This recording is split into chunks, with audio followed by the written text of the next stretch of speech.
WhatsApp nerds, welcome back another video.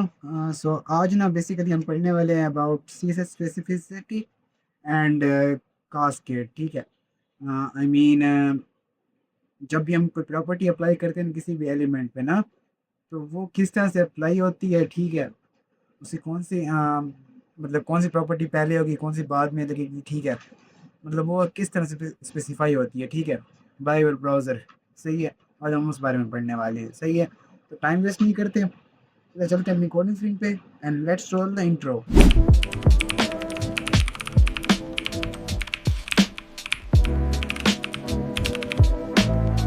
So I am in VT21 folder. Open code करूँगा और यहाँ पर ना एक बना लूँगा मैं index.html। ठीक है। एक सेकेंड।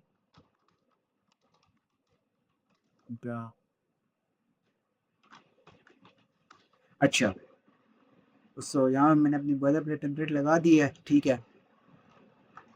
वर्ल्ड रैप ऑन करूँगा, यहाँ पर इसका नाम दे देता हूँ, मैं कहता हूँ CSS बेसिसिटी एंड कास्केड। ठीक है। अच्छा, यहाँ पर मैं लगा लूँ स्टाइल टैग, या स्टाइल टैग के साथ से होती है। ठीक है। लेट्स से ना यहाँ मैंने बनाया एक div। ठीक है। सही है। उसके अंदर है एक h1। सही है। या लेट्स से कोई पैराग्राफ है, ये एक काम करता हूँ, डायरेक्टली ना यही बना देता हूँ, h1 ही बनाता हूँ। ठीक है। अच्छा, मेरे पास यहाँ पे एक h1 है, मैं कहता हूँ CSS। ठीक है, specificity. Okay. So open with live server करूँगा। अच्छा, देखें तो बाय डिफ़ॉल्ट क्या आएगा, ब्लैक कलर जो बाय डिफ़ॉल्ट होता है जब ब्राउज़र से सेट करके देते हैं। ठीक है। तो सबसे पहले तो यहाँ मैं आता हूँ, मैं कहता हूँ कि जो मेरी मार्जिन है ना वो ज़ीरो हो जाए, padding zero, box sizing border box. ठीक है। ये तीन चीज़ें।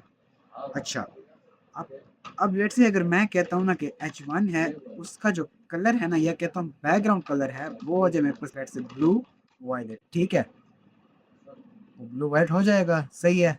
एक और काम करता हूँ, जो बॉडी है ना मेरी, बॉडी का जो बैकग्राउंड कलर है ना, वो मैं कह देता हूँ 111 हेक्स कोड, हेक्स कोड का मैंने यूज़ किया। ठीक है।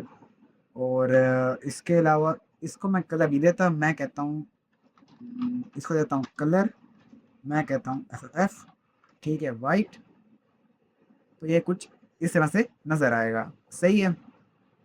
अच्छा, एक और काम करता हूँ, एक से मुझे इसको एक डिव में डाल देना चाहिए। ठीक है, कुछ इस तरह से। सही है। अब मैं कहता हूँ यहाँ पर, इसको फिलहाल इग्नोर करें आप, खैर है। डिव, मैं कहता हूँ इसमें थोड़ी सी मार्जिन, मैं कहता हूँ लेट्स से 40 पिक्सल्स। ठीक है। सही है। और पैडिंग पैडिंग ठीक है, मार्जिन दे देते हैं 40 पिक्सल्स। एंड इसको मैं कहता हूँ जो टेक्स्ट अलाइनमेंट है ना, वो हो जाए आपकी सेंटर में। सही है। और फॉन्ट साइज जो है ना, वो आपका हो जाए let's say 5 EW। Font family change कर देता हूँ, मैं कहता हूँ इसकी फॉन्ट फैमिली हो और लेट्स से कॉटन। सही है। एंड मैं कहता हूँ लेटर स्पेसिंग हो जाए लेट्स से -3 पिक्सल्स। ये मैं आपको चीज़ें पढ़ाई हैं ये वाली। ठीक है। सही है। इस तरह से। अच्छा, सो अब आप देखें, लेट्स से ना ये जो h1 है ना, h1 एलिमेंट है, लेट्स इसको मैं देता हूँ एक क्लास। मैं कहता हूँ, अच्छा अब आपको पता है कि एक एलिमेंट को हम मल्टीपल क्लासेस दे सकते हैं। ठीक है, सेम एलिमेंट को। लेट्स से एक h1 है ना, उसमें हम मल्टीपल क्लासेस ऐड कर सकते हैं। कैसे? लेट्स से मैं कहता हूँ इस एक हो जाए हमारे पास, इसका हो जाए टेक्स्ट रेड। ठीक है। एक हो जाए टेक्स्ट येलो। एक हो जाए टेक्स्ट ब्लू। ठीक है, कुछ इस तरह से। सही है। ये कुछ मैंने डिफरेंट क्लासेस का नाम दे दिए। अब हम ना सेम इसी एलिमेंट को इन क्लासेस के थ्रू टारगेट कर पाएंगे, ठीक है। इसके अलावा ना मैं इनको देता हूँ एक और आईडी भी, मैं कहता हूँ टेक्स्ट कलर, कोई भी कलर को दे देंगे, ठीक है। हाँ, इसके अलावा एक और एट्रीब्यूट आता है जिसे मैं कहता हूँ डेटा कलर, ठीक है। उसकी वैल्यू ए है, या फिर इसको चलिए इसको फिर इग्नोर करते हैं, फिलहाल उसको छोड़ें, सही है। जारिक में बात करते हैं। एक H1 था, उसको मैंने classes they the different, text red, text yellow and blue, and उसको एक मैंने आईडी भी दी है जो कि हमारे पास है एक टेक्स्ट कलर नाम से। अच्छा, यहाँ पर ना मैं काम करता हूँ, यहाँ पर मैं उसी एलिमेंट को, उसी H1 को मैं टारगेट करता हूँ विद डिफरेंट क्लास नेम, ठीक है, जो मैंने इसको दी है, सही है।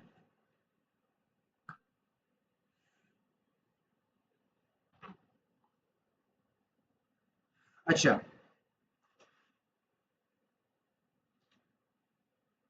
सो यहाँ मैं लिखता हूँ, लेट्स मैं कहता हूँ डॉट टेक्स्ट रेड, मीन्स मैं क्लास टारगेट कर रहा हूँ। मैं कहता हूँ उसका जो कलर है ना वो जो मेरे पास रेड, ठीक है। इसके अलावा मैं लिखता हूँ डॉट टेक्स्ट येलो, मैं कहता हूँ इसका कलर हो जाए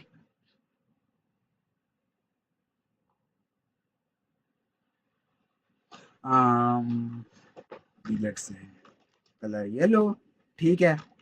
मैं कहता हूँ जो डॉट टेक्स्ट ब्लू है ना क्लास मेरे पास, उसका कलर हो जाए ब्लू। सो अब आप लोग बताएं कि कौन सी प्रॉपर्टी उसी सेम एलिमेंट पे अप्लाई होगी। अब कोई कहेगा कि वाइट होगी, कोई कहेगा कि येलो होगी, कोई कहेगा ब्लू होगी। तो देखते हैं कौन सी अप्लाई हो रही है। ब्लू अप्लाई होगी। अच्छा, बेसिकली काम कैसे कर रहा है, बेसिक सा कॉन्सेप्ट बताता हूँ। बेसिक सा, बहुत बेसिक सा। जो भी आपका, आपकी प्रॉपर्टी, चाहे वो सेम एलिमेंट ही क्यों ना हो, तो सबसे लास्ट में अप्लाई हो रहा होगा ना, वो उस चीज़ को ओवरराइड कर देगा। कैसे बताता हूँ, यहाँ पे आते हैं, ठीक है। यहाँ यहाँ पे समझाता हूँ मैं आपको, ठीक है। एक सेकंड के लिए मेरे साथ ही रहे, कहीं और नहीं जाएंगे हम। अब बस पॉइंट थ्री पे लेके चलता हूँ, थोड़ा सा वेट करें बस आप लोग। यहाँ पे आते हैं। अब देखें बेसिकली ना, स्पेसिफिसिटी जो होती है ना, अच्छा एक काम करते हैं, पहले कास्केड पढ़ाता हूँ आपको, आपको वहाँ समझ आएगी, ठीक है। कास्केड बेसिकली होता क्या है, is the algorithm browser is used to decide which CSS rule applies to an element when multiple rules are targeting it। Single element था, हमने डिफरेंट क्लास नेम दी है, डिफरेंट प्रॉपर्टीज की। तो अब cascade एक ऐसा एल्गोरिथम है ना ब्राउजर का, जो ब्राउजर खुद डिसाइड करता है कि मैंने इस पर कौन सी प्रॉपर्टी अप्लाई करनी है, ठीक है, कौन सी प्रॉपर्टी पावरफुल है।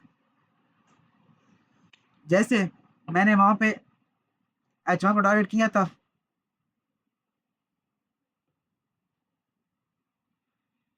अच्छा, मैंने इसका ना H1 को टारगेट किया था यहाँ पे, ठीक है, लाइक दिस। H1 टारगेट था, सही है। अच्छा, जैसे यहाँ पे मैं एक काम करता हूँ, इनको मैंने फिलहाल कमेंट आउट कर देता हूँ, ठीक है। लेट्स से एक H1 था मेरे पास, ठीक है, उसका मैंने दी कलर प्रॉपर्टी वाइट, वाइट के या हेक्स कोड का ये बोल दें, FFF जो भी, ठीक है, सही है।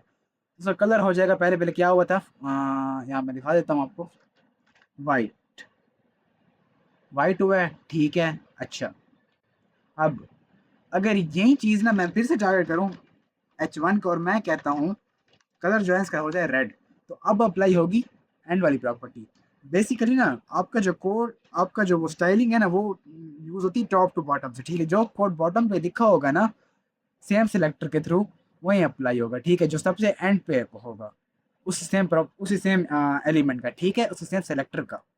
देखें रेड हो जाएगा, सही है, कुछ इस तरह से। अच्छा, अब लेट्स से यहाँ पर मैं इनको वापस से लेके आता हूँ, ठीक है। अब ना मैं कहता हूँ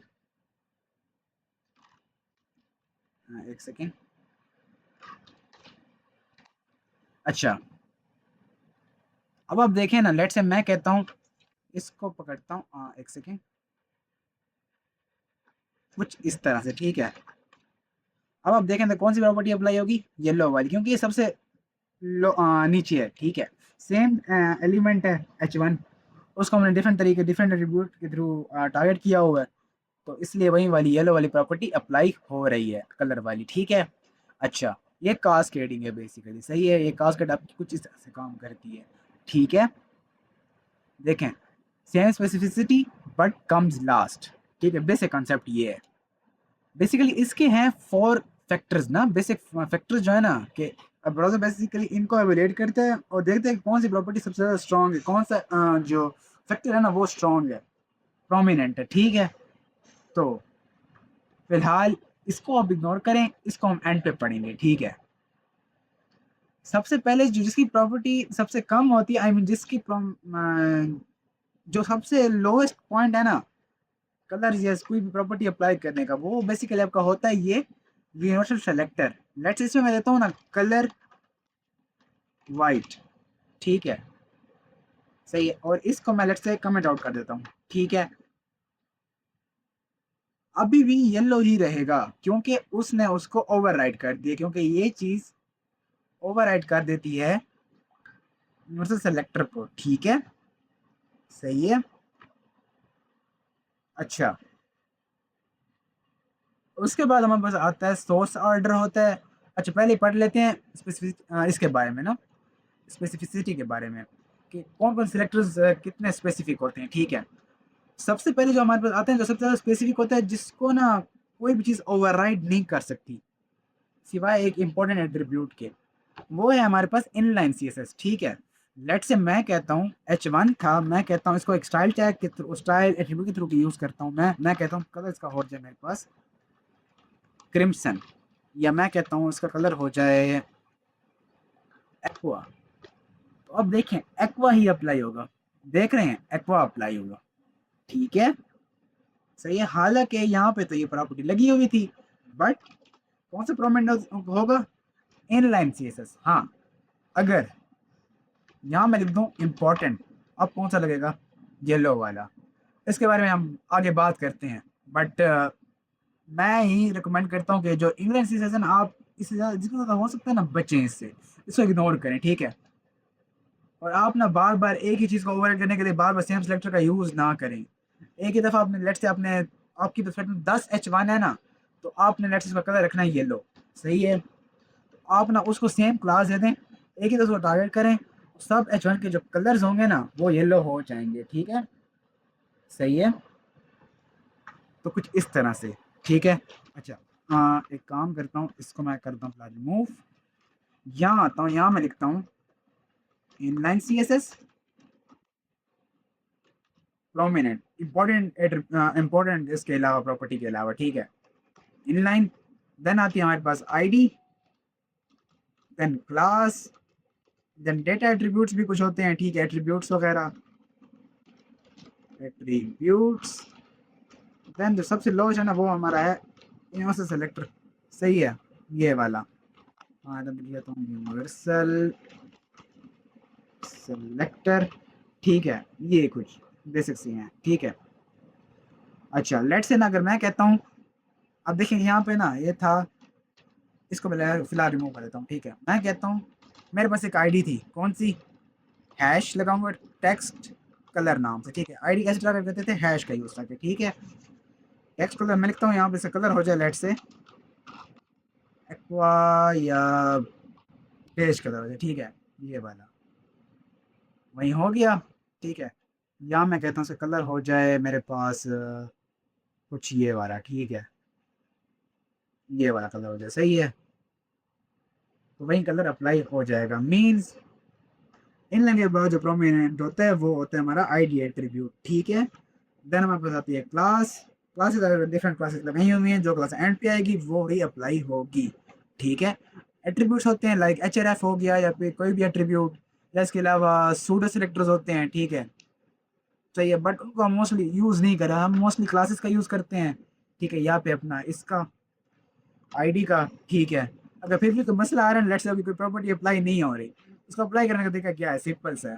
तरीका आपका है कि आप जिसको भी अप्लाई कराना कराना है ना, आपने उसके आगे लिख देना है यहाँ पे इम्पोर्टेंट, तो वही ही अप्लाई होगी। लेट्स इसको मैं लेके आता भी ना यहाँ नीचे ना, या एक काम करता हूँ, इसको मैं यहाँ नीचे लेके आता हूँ ना, ठीक है।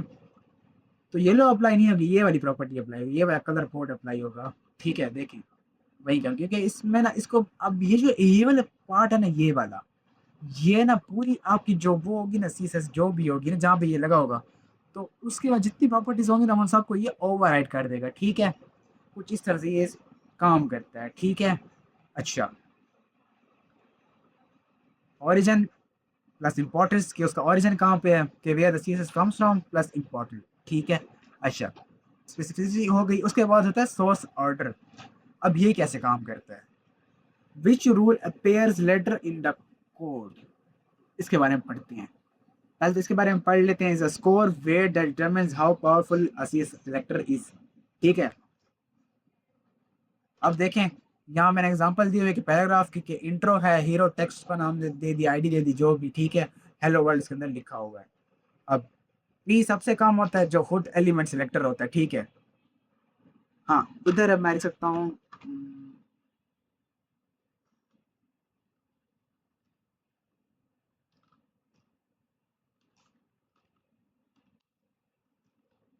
एलिमेंट सेलेक्टर है जो भी, ठीक है। खैर, कुछ इस तरह से, सही है।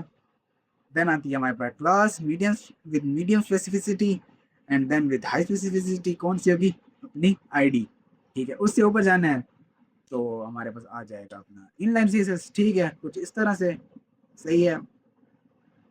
अच्छा, बेसिकली इनके होते हैं पॉइंट्स, ठीक है। स्कोर होता है ना बेसिकली। मैं कहता हूँ जो सीएसएस है ना मेरी, सीएसएस कहता हूँ सॉरी, जो क्लास है ना, लेट्स से उसका स्कोर है 10, ठीक है। 10 है, सही है। और इनलाइन का है लेट्स से 100, ठीक है। और आईडी का है लेट्स से 50, कुछ भी। तो ये जब ऐड होती है ना, जब इनको ब्राउजर ऐड करता है और चेक करता है किसकी स्पेसिफिसिटी ज्यादा होगी, तो वो उसी को अप्लाई कर देता है, ठीक है। कुछ इस तरह से, ठीक है, जैसे मैं अभी समझाया। इसमें कौन सा होता है? यूनिवर्सल सिलेक्टर होता है सबसे कम। उसके बाद एलिमेंट टैग सिलेक्टर, टेब हो गया, पैराग्राफ, H1 बटन, जो भी, ठीक है। उसके बाद सूडो एलिमेंट्स होते हैं, लाइक बिफोर एंड आफ्टर। फिर क्लासेस होती हैं, एट्रीब्यूट्स होते हैं, ठीक है। सूडो क्लासेस होती हैं, लाइक हवर है, nth चाइल्ड है, जो भी, ठीक है। सब आईडीज वगैरह इनलाइन, और फिर इंपॉर्टेंट तो है ही, ओवरराइड्स एवरीथिंग, ठीक है। ये वाला। अच्छा, बेसिकली ये इसका कोई स्कोर नहीं होता है सच, ठीक है। इसका कोई स्कोर नहीं होता, सही है। ये बस ये ओवरराइड करने के लिए अलग mechanism type, as a mechanism काम करता है, ठीक है। यहाँ मैंने आपको एग्जांपल भी दी हुई है, सही है। यहाँ पे स्कोर वगैरह भी मैंने लिखा हुआ है, सही है। अच्छा, उसके बाद ना हम आते हैं, इंपॉर्टेंट रोल हमारा हो गया। उसके बाद क्या होती है हमारे पास? इनहेरिटेंस वर्सेस कास्केड ना। ये चीज़ क्या है? बेसिकली ना, inheritance means some CSS properties automatically pass from parent। Let's say मैं कहता हूँ ना, हमारे पास एक ये div है ना, ठीक है। ये अब कैसे काम करता है बताता हूँ। लेट्स हमारे पास एक div है, ठीक है। इसको यार कमेंट आउट कर दो, मुझे ना जो फॉन्ट वगैरह ना वो कुछ चाहिए वापस, इसको कमेंट आउट कर दो, ठीक है। टेक्स्ट इसका कर दो आप, ठीक है, टेक्स्ट येलो ही रहने हैं, कुछ इस तरह से, ठीक है। अच्छा, basically this paragraph inherits colour from the wrapper. अच्छा, अब रैपर को ना, रैपर बेसिकली क्या है? एक पेरेंट है हमारा, किसका? इस पैराग्राफ का, ठीक है। पैराग्राफ से क्या है? एक चाइल्ड है। अच्छा, ये एक पेरेंट है, इसका जैसे मैं देता हूँ पेरेंट या रैपर ही, ठीक है। तो कंटेनर दे दें, जो भी, ठीक है। अब इसको लेट से मैंने दी हुई कुछ प्रॉपर्टीज वगैरह, ठीक है। मैं कहता हूँ डॉट रैपर, सही है। लेट्स इसका कलर है हमारे पास ऑरेंज रेड, ठीक है। अभी अप्लाई नहीं हुआ, रैपर वे अप्लाई हो रहा है, ठीक है। बताता हूँ अभी। अगर मैं यहाँ पे करूँ ना रैपर के अंदर अंदर का जो पी टैग है उसमें तब अगर ये लिखूँ तभी अप्लाई होगा, लाइक दिस। ठीक है, अच्छा, सही है। मैं कहता हूँ उसकी फॉन्ट फैमिली लेट्स से हमारे पास है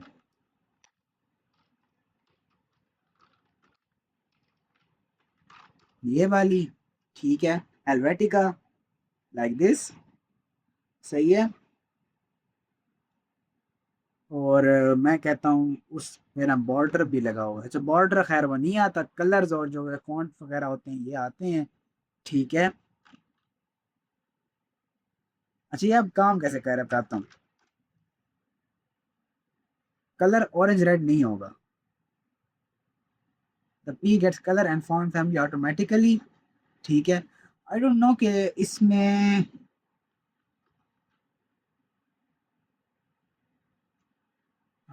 ये अप्लाई क्यों नहीं हुआ। इसको अप्लाई हो जाना चाहिए था।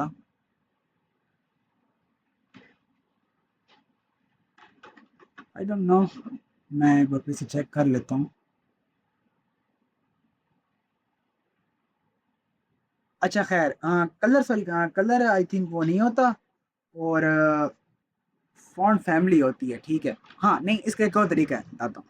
कलर होता है, बताता हूँ। मैं कहता हूँ जो मेरे पास यहाँ पे था ना एक ये पैरा है ना, या मैं कहता हूँ डॉट रैपर। ठीक है, डॉट रैपर। मैं कहता हूँ डॉट रैपर के अंदर का जो पी है ना उसका कलर हो जाए इनहेरिट। ठीक है, ये वाला अब देखते हैं। देखें अब काम कर रहे हैं, अब देखें बॉर्डर भी आ गई है।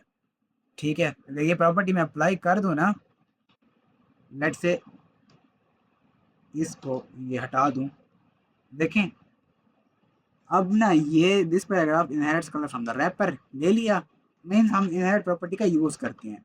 अब मैं कहता हूँ यहाँ पे इसकी जो फॉन्ट फैमिली है ना वो मैं कहता हूँ फॉन्ट फैमिली कहता हूँ मैं सिस्टम UI। ठीक है, मैं कहता हूँ फॉन्ट साइज हो जाए लेट से 5W, टेक्स्ट अलाइन सेंटर। ठीक है, इस तरह से। ठीक है, और फिर कलर मैं कर दूँ लेट से वाइट। ठीक है, कुछ इस तरह से। इस इसमें ना मैं फॉन्ट फॉन्ट नहीं सॉरी लेटर स्पेसिंग तो माइनस का 3 पिक्सल्स। मैं कहता हूँ लाइन हाइट, मुझे काफ़ी पसंद है लाइन हाइट छेड़खानी करना। लाइन हाइट हो जाए मेरे पास 1, कुछ इस तरह से आ जाएगा। ठीक है, अच्छा, अब मैं कहता हूँ फॉन्ट फैमिली जो है ना, अब इसको यहाँ पे मैं चेंज भी कर सकता हूँ। लेट से मैं कहता हूँ ओपन्स, तो यहाँ पे मैं अलग इसको दे भी सकता हूँ, तो ओपन्स बन जाएगी। ठीक है, एक ओपन्स आ गई, चेक इट आउट। ठीक है, अगर यहाँ पे मैं करूँ ना लेट से इसको मैं कहता हूँ इनहेरिट, तो ये अलग जाएगी। अच्छा, अगर लेट्स से इस अंदर मैंने कोई फॉन्ट फैमिली दी ही नहीं है ना, लेट्स से कुछ नहीं दिया, तो क्या लगेगा यहाँ पे, कुछ नहीं। क्यों,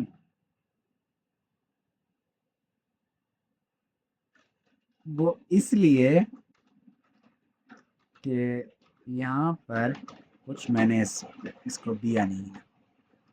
अब देखिए, अभी इसने काम कैसे किया बताता हूँ।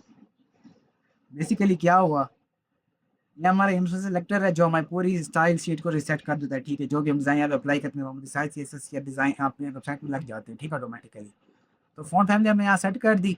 अब यहाँ पे जहाँ जब मैं फॉन्ट फैमिली जगह फॉन्ट फैमिली में इनहेरिट मैं डिक्लेरेशन करूँगा, वहाँ वहाँ पे ओपन्स लगती जाएगी। ठीक है, कुछ इस तरह से जैसे यहाँ पे मैंने किया। ठीक है, मैं कहता हूँ फॉन्ट साइज है ना वो भी आप इनहेरिट ही करो, कर दिया इनहेरिट। ठीक है,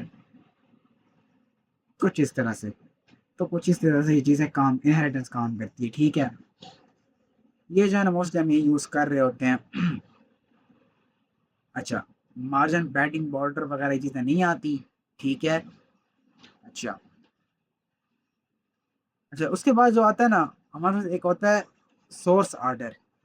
सोर्स ऑर्डर क्या काम करता है, when two rules have exactly the same specificity that one appears later in CSS, वो बता दिया। जो एंड पे आएगा तो वो एंड पे आ जाएगा, ठीक है। अच्छा, इसके बाद ना एक होती है हमारे जो एक्सटर्नल स्ट्रक्चर हम यूज़ करते हैं ना, अब उसमें बेसिकली होते हैं नंबर्स। लेट्स से ना मैं कहता हूँ लेट्स से मैं कहता हूँ जो ये है ना मेरे पास, इसको मैं डालता हूँ अलग से style dot C S S के अंदर, ठीक है। यहाँ पर इसको मैं रिमूव कर दूंगा, यहाँ पर भी, ठीक है। अच्छा, यहाँ अगर मैं आऊँ ना, यहाँ मैं लिखूँ अगर, लेट से मैं कहता हूँ हेड के अंदर भी लिखूँ, मैं कहता हूँ link colon C S S, ठीक है। यहाँ मैं एक और बना 3 बना लेता हूँ, ठीक है। मैं कहता हूँ एक हो जाएगी कस्टम, एक होगी हमारे पास थीम। अब सब में ना यही वाली, जैसे इनको मैं क्रिएट भी कर लूँ, ये फाइल एंड देन ये फाइल, ठीक है। अच्छा, लेट्स है ना मैं इनमें ना यही सब प्रॉपर्टीज अप्लाई कर दे रहा हूँ, ठीक है। अच्छा, अब नहीं देखेगा नंबर को, आपका ब्राउज़र क्या देखेगा, नंबर पे कौन सी स्टाइल शीट पहले लगी हुई है वो पहले अप्लाई होगी। लेट्स से मैं कहता हूँ एक काम करता हूँ, इनके थोड़े स्टाइल्स वाला डिफरेंट कर देता हूँ।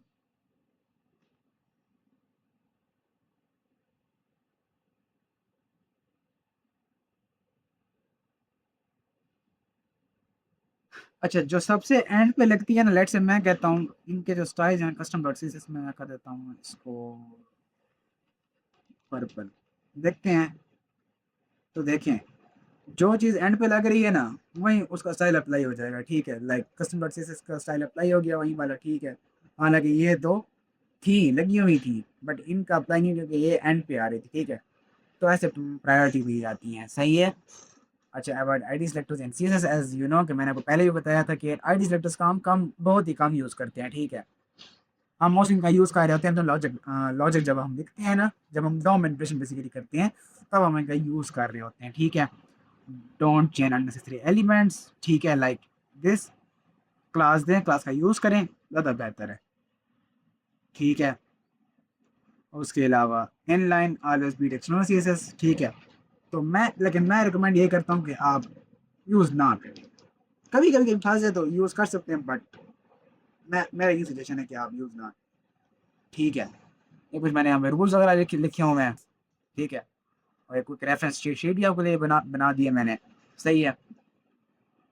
तो बेसिकली यही एक वो था कि किस तरह से हमारी अप्लाई हो रही होती है, ठीक है। इतना कोई ऐसे मुश्किल टॉपिक नहीं है, बट अगर कहीं भी आपको लगता है ना, तो आप एक काम करें कि आप जाएं, कॉपी करके ना आप यहाँ लिखें ये एम डी एन, ठीक है। अगर ये एम डी एन पे अवेलेबल होगा, हाँ होगा। एम डी एन डॉक्यूमेंट्स है ना बेसिकली ये वाला, यहाँ आपको सारी डिटेल मिल जाएगी, कैसे कैलकुलेट करते हैं, क्या सीन होता है, सब कुछ आपको मिल जाएगा, ठीक है। सही है।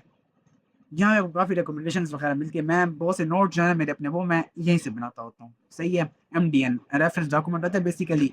अगर आपको ये नहीं मिल रहा तो आपने क्या करना है, सिंपली आपने जाना है, जैसे आपने डिव पे हवर किया, एम डी एन रेफरेंस का आ जाएगा लिंक, आपने कर देना इसको ओपन, खुल गया। डिव के बारे में आपको सब कुछ बता देगा, डिव कैसे काम करता है, क्या क्या क्या कैसे वर्क करता है, कौन से एलिमेंट्स के अंदर हम डाल सकते हैं, कौन से एट्रीब्यूट्स होते हैं, सब कुछ, सही है।